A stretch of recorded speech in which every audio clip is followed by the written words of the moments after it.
मगन ने सुसाइड नहीं की, बल्कि दिव्या ने उसको मार डाला। रोहतक सुसाइड केस ने हर किसी को हिला कर रख दिया। दिव्या का झूठा प्यार और शादी के फरेब ने मगन की सांस के लिए मौत की जंजीर बना दी। अब इस केस में जो खुलासे हो रहे हैं वो पैरों तले जमीन खींच ले रहे हैं। दिव्या ने मगन को पहले अपने प्यार में फंसाया, क्योंकि दिव्या को मगन के रूप में एक अमीर शिकार दिखाई दे रहा था। मगन हरियाणा का रहने वाला था। मगन के पास करोड़ों की संपत्ति थी। मगन के पास 8 किला जमीन बताई गई। जमीन की कीमत करोड़ों में थी। दिव्या की नजर इसी जमीन पर थी, जिसे वो अपने प्रेमी दीपक के साथ हड़पना चाहती थी।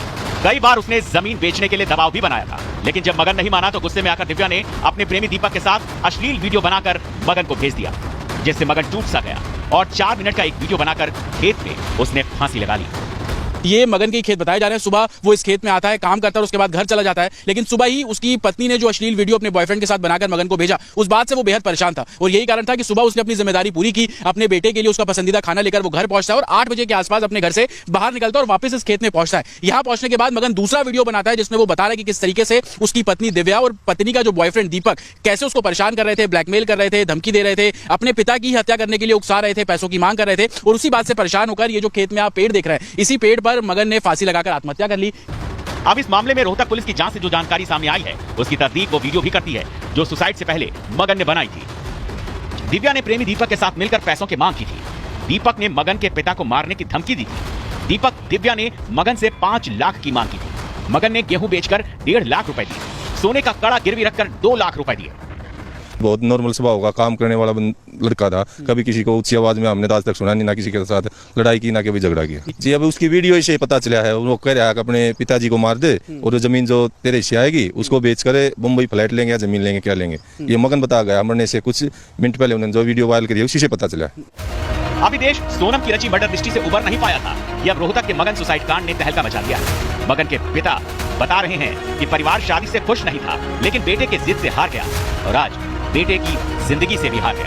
वीर जी, क्या हुआ था? आपको लोगों को कभी पता था कि मगन इतना परेशान चल रहा है? उसने वीडियो बनाया 4 मिनट का।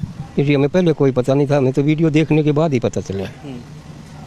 तो रात को कब निकला वो 18 तारीख को घर से? रात को 8:15 के बाद निकला होगा। रात को? हाँ जी। और वीडियो सुबह ही बना लिया था उसने? वीडियो शाम को 7-7 बजे बनाया होगा। दिव्या के बारे में बताइए, कैसे शादी हुई थी, कहाँ की वो रहने वाली है? तो जी मैरिज जो उनका सर्टिफिकेट है उसमें नारनो दासी का एड्रेस है। और मैरिज थी? हाँ जी, अरेंज मैरिज थी दिव्या की?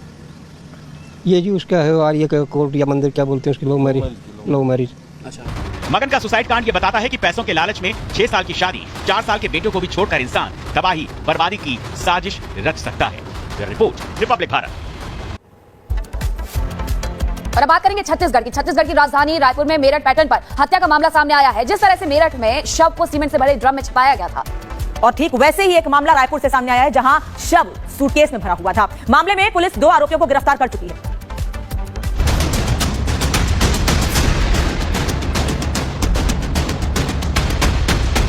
टीन का बक्से में सूटकेस में भरा सीमेंट और सीमेंट के अंदर दबी हुई लाश। जी हां, हत्या के बाद शव को सीमेंट में दबाने का एक और सनसनीखेज मामला सामने आया है।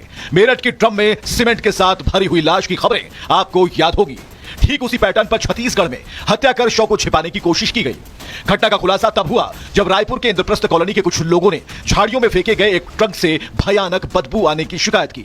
पुलिस ने जब ट्रंक खुलवाया तो उसके भीतर एक सूटकेस मिला। इसी सूटकेस में सीमेंट के साथ छिपाया हुआ शव मिला।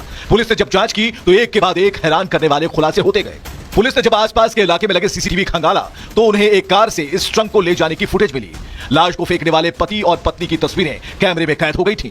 दोनों की पहचान अंकित उपाध्याय और उसकी पत्नी शिवानी शर्मा के रूप में की गई, जो वारदात के बाद रायपुर से दिल्ली भाग गए थे, जिन्हें गिरफ्तार कर वापस रायपुर ले आया गया है। अब तक जो प्राप्त साक्ष्य के आधार पर, इसके संदेह के आधार पर प्राइम सस्पेक्ट के रूप में अंकित उपाध्याय और उसकी पत्नी शिवानी शर्मा को सीआईएसएफ और दिल्ली पुलिस की मदद से दिल्ली एयरपोर्ट में डिटेन किया गया है।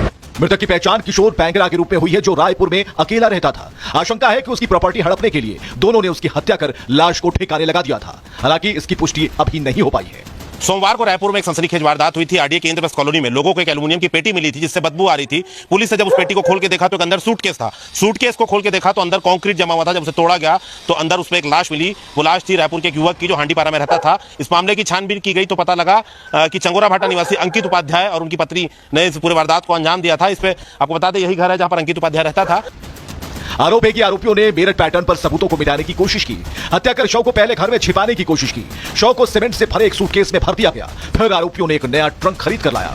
इस ट्रंक में सूटकेस को भरकर उसे फेंका गया।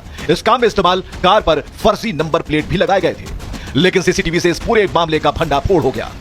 अन्य जो सहयोगी के रूप में थे उनकी भी तलाश हम लोग द्वारा की जा रही है। कुछ अन्य सहयोगी के रूप में जानकारी प्राप्त हुई है, जो उनके आने के बाद ही विस्तृत उनकी रूपरेखा या उनकी किस प्रकार के सहयोग की उसकी जानकारी। हत्या के दोनों मुख्य आरोपी गिरफ्तार हैं, लेकिन आशंका है इस साजिश में कुछ और भी लोग शामिल हो सकते हैं, जिनकी पहचान करने की कोशिश की जा रही है।